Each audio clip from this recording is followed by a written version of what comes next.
Well, welcome, ladies and gentlemen, to this edition of the 700 Club. My, is the EU going to break apart? Is France the linchpin of that fated organization? We're going to find out. After years of a weak economy under a socialist president, the people in France say we're fed up.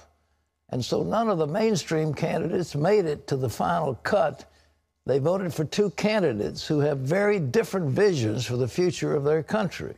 Those two are headed for a runoff election, and the French will choose the winner on May 7th. Dale Hurd brings us the story. Vive la France! 39-year-old centrist Emmanuel Macron and right-wing populist Marine Le Pen will face off in the second round of France's presidential election in 2 weeks. Both are political outsiders, but Le Pen is the candidate who really scares the establishment because she wants a revolution in French government policy.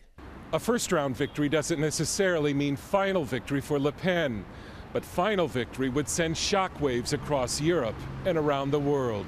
Because Le Pen wants France to leave the European Union, dump the euro currency, quit NATO, and close the borders. She's also an economic protectionist. Macron, a former investment banker, styles himself as pro-business and pro-European Union. In his victory speech, he told supporters, "I will be the president of the patriots against the nationalist threat." Le Pen and her supporters talk as if this is the last chance to save France. She said, "What is at stake in this election is savage globalization, which jeopardizes our civilization."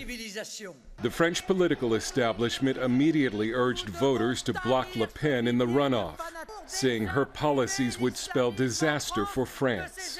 Like last month's Dutch election, the French runoff will be a referendum on membership in the European Union, one that polls say the pro-EU Macron will win easily. Dale Hurd, CBN News. Well, it looks like Macron is way ahead of Le Pen, but we'll just see. I mean, the revolution could still take place. It took place here in America. Is France going to be a mirror image? Well, here at home, the White House and Congress are trying to avoid a government shutdown this weekend, but they're facing a roadblock, which I think is totally unnecessary. John Jessup has that. Pat, that roadblock involves whether or not Congress will include funding for President Trump's request for a border wall. That request could throw a monkey wrench into this week's talks to meet the Friday budget deadline. Caitlin Burke has this look at where things stand. It's shaping up to be a tough week on Capitol Hill.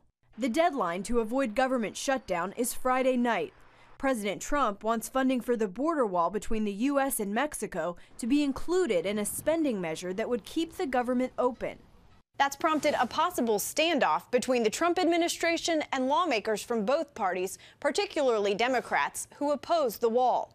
I don't think he said he was going to pass billions of dollars of cost of the wall onto the taxpayer. To think that he would consider shutting down the government of the United States of America over this outlandish proposal of a border wall. I think that's a fight worth having and a conversation and a debate worth having for 2018. But we cannot shut down the government right now. We want our priorities funded, and one of the biggest priorities during the campaign was border security, keeping Americans safe, and part of that was a border wall. And there's more coming from the president this week, as the White House is also planning to release the outlines of his tax cut plan to boost the economy. The moves come as a new ABC Washington Post poll shows that President Trump has a 42% approval rating. That's the lowest of the last 13 presidents at this point in their administrations. But the poll wasn't all bad news for the president. It also showed that if the election were held today, Trump would still beat Hillary Clinton 43 to 40% in the popular vote among people who voted last year. Trump responded to the poll on Twitter, posting, "New polls out today are very good, considering the media is fake." Polls aside, the president and congressional Republicans are going to be working hard this week to make sure they avoid a shutdown of the government. Caitlin Burke, CBN News. Thanks, Caitlin. Pat, there's some talk of a stopgap measure to give Washington more time to reach a deal. No question they're going to have to do that. They'll probably put a stopgap budget in. But listen, ladies and gentlemen, you know, this border wall, I mean, hey, it's kind of nice, but it's impractical. You know, you can't build a wall. I mean, the whole southern part of the United States, you got to go across rivers and canyons and all the rest of it. And those people that are trying to get in, they'll figure out ways. Electronic would probably do it, or surveillance with drones. There are a number of ways to shut off the flow of migrants. As a matter of fact, they've already shut it off considerably. But please, Mr. President, don't make this the prevailing issue. Let's get tax cuts. Let's get a reform of Obamacare quickly. These are the two signature issues that will make a difference in the election. And then later on down the wall, down the way, if you've got enough votes, well, by all means, put something through for a few $billion on this wall. But the big place to put that is in an infrastructure bill where you're going to redo the bridges and highways and overpasses and all that, and just kind of slip in a few $1 billion for border security, and you got it made. You don't have to do it, but goodness gracious, do not shut down the government. It will not play well in the election. John. Pat, one issue that isn't getting much attention right now, interest payments on the government's enormous national debt. Rates have been incredibly low in recent years, but they'll inevitably start rising again. And when that happens, it will mean the cost of those interest payments will be much, much higher. And that could be an expensive proposition for Washington. And as Jenna Browder reports, for you, the taxpayer. It's a grim picture. $20 trillion in national debt, with interest payments about to go up, making that debt even more expensive. Right now, we're just a couple percent of the budget. By the end of 10 years, it's going to be over 6 or 7% of the budget, almost $770 billion a year, more than national defense. Justin Bogey with the Heritage Foundation says government estimates show the national debt could nearly double by 2046. There's plenty of blame to go around, unfortunately. He says the finger-pointing starts with lawmakers who have promised to scale back spending but failed to make it happen. Some financial experts also blame former President Obama. During his administration, the national debt roughly doubled, and with the Federal Reserve's record low interest rates, it was easy to keep kicking the can down the road. The buck's now been passed to President Trump.